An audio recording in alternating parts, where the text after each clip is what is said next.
160. This is the facelifted 2025 Hyundai i20N.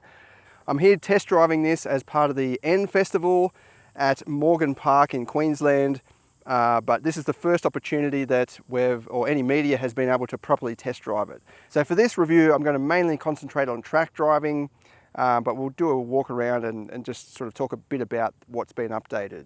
On the outside, you've got new headlights and then the latest badge there with the flat badge and in black. You've also got some new look 18-inch alloy wheels, but the rear continues on as before with the big spoiler at the back there. And it's cool that you can still have the two-tone paint option. Like in this case, it's got the black roof with the white body. Just gives it a kind of street appeal or even JDM spec type of theme. There are no fundamental changes underneath, so the same suspension and engine as before. 1.6 turbo petrol, 150 kilowatts, 275 Newton meters, manual transmission only, which is, again, it makes it just one of the best entry-level sports cars on the market, I reckon, because it's not a good way to put it either, because experts can drive this and still explore its limits and have fun exploring its limits. It's just got such a broad range of capability that, if you're a beginning driver, you've got the manual there, so it's very engaging, but it's also so forgiving, as we'll see on the track in a minute. You can be late on the brakes, you can be late in the steering. It will just take it in, it doesn't really care, which is what makes it great. It's just very malleable, very adaptable. But the power output, it's probably about perfect for a vehicle of this size and of this weight, I reckon. You could always want more power, but I think that's just about perfect, exactly how it is. The other main update is inside. So we've got BlueLink now, which is basically connectivity via a smartphone. It's like an app, and you can check the status of the vehicle, like fuel level and stuff like that. A lot of other things as well, and it's also got like emergency call assist. So if you crash it and you're upside down, you can't reach your phone, it'll call emergency services for you, so you don't have to worry about it. Hopefully that doesn't happen. There's a good amount of space in here, nice sporty bucket seats. They hold you in nicely, even when you're on the track. But if you're doing pretty hardcore track driving, you'd probably get some more aggressive buckets if you wanted to. Just start it up. So as before, it's got a nice sporty exhaust note. We've just got some i30Ns and stuff coming in and out. The exhaust is just right, I reckon. It's not too loud, although it could be a bit beefier, I guess, but this way you can drive it to work and it's not going to become tiresome droning out the cabin. That's in the normal mode. If you put it in sport mode or N mode or whatever. Oops, that wasn't in N mode. There we go. Motorbike went past.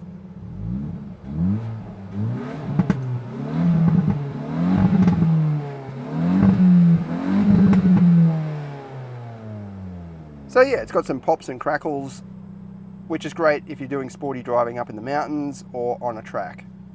What I love about N models though is just the sheer amount of adjustment. And at first it might be a little bit intimidating, but yeah, I reckon it's awesome to have all this adjustment because it becomes more than one car basically. Like look at all the adjustment settings here.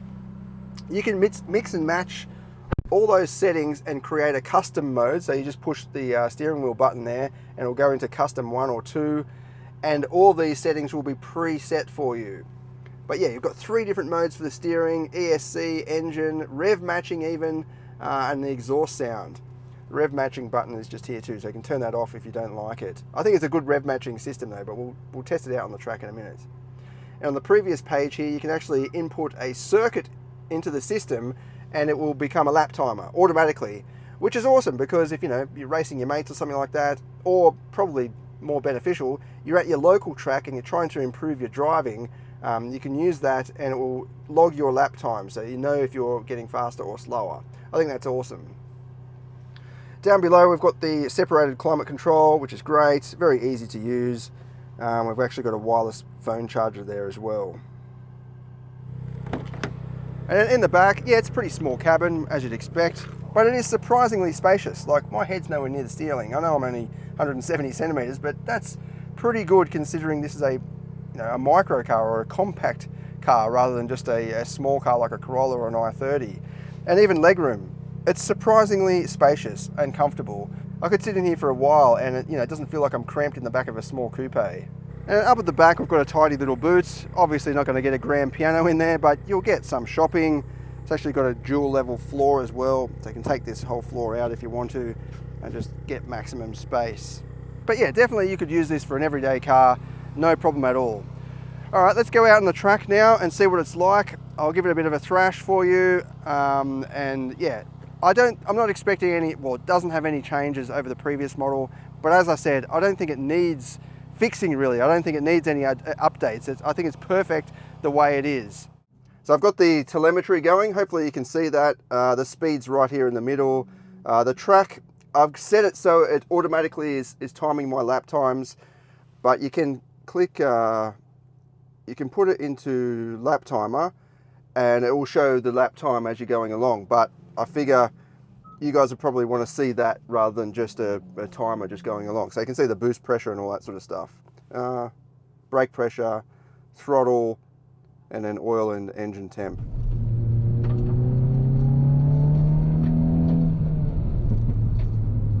Okay, out onto Morgan Park Raceway. It's actually a cool little track. Kind of reminds me of a country road in some areas because it's got some bumps and things. It's got plenty of runoff on all the corners, or most of the corners. So it is good for beginners and so on. And yeah, this car is perfect for beginners, but it's also great for experts as well because you can really throw it around and it takes a while to fully explore the complete limits of the chassis. It's actually a really agile and capable little hatchback. Coming down to this right-hander, tight right-hander, back into second. I've got the rev matching activated because I'll just let this guy pass while we warm up.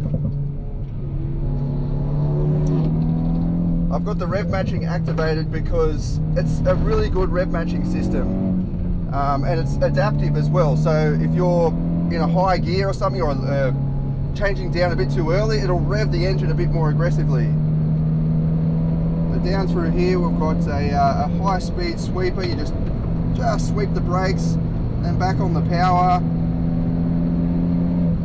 That's about 150, back down to third. Full power around here, take the corner really wide, or let it run right out and through this high speed chicane. Over the bump, full throttle, 140, 150, 160, just touched 165 I think. Excellent brakes on this. This has got the upgraded N Performance accessory brake pads, which I think are definitely worth it if you are planning to do a bit of track driving, because it just extends the longevity. You can just, I've been around here yesterday just driving laps and laps and the brakes never faded or anything. It just holds up really well.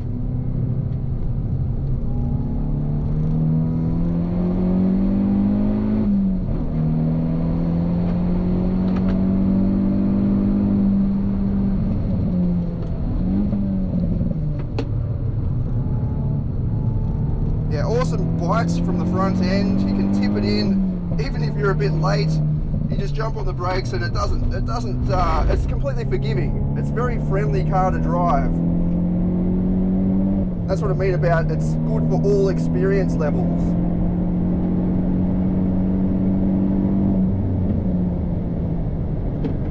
Just touch the brake, back on the power.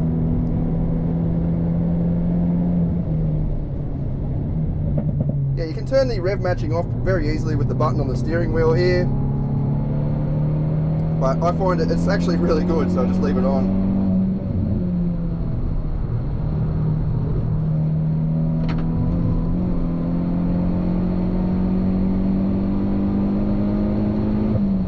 Try out the lap timer, hopefully it picks it up automatically.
great little package. This has got the standard tyres on it. There is another one going around that they've put some semi-slicks Trofeo tyres on it. But it really handles, I mean, you really don't need to do that if you don't want to. This is handling great. I've got the stability control completely turned off.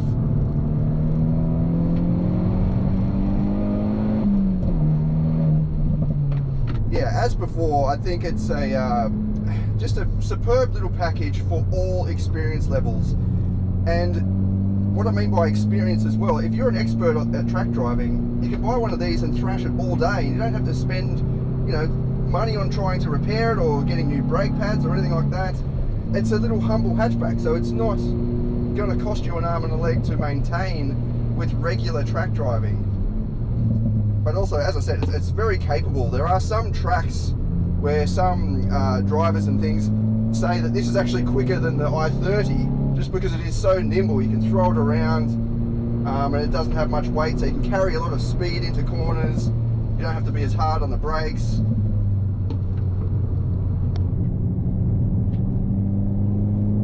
And it's so cool that Australia is one of the only markets still selling the i20N, even the facelift. It's only on sale in a few markets around the world, which is amazing.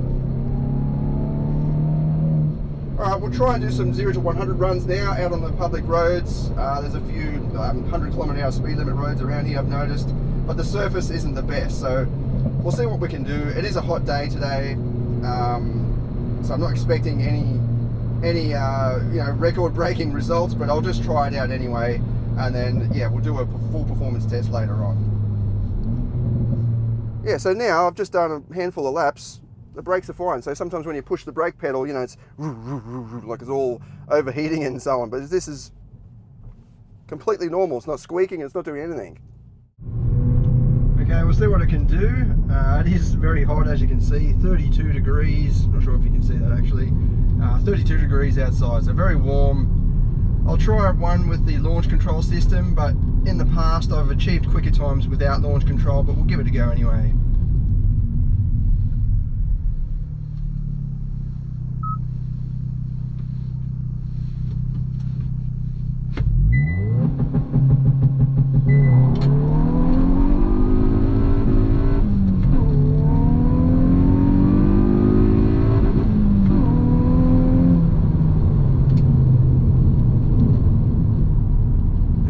It's done 7.9. It's spun the wheels a fair bit.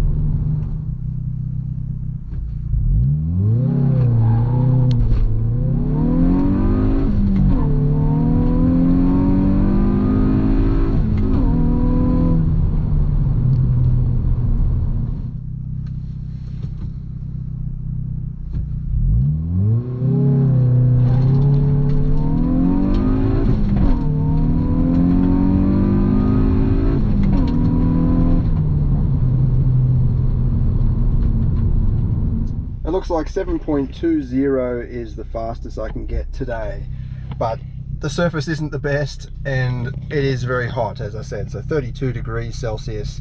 That is going to impact performance, but I'll book one of these in and do a proper performance test on the private road as soon as I can.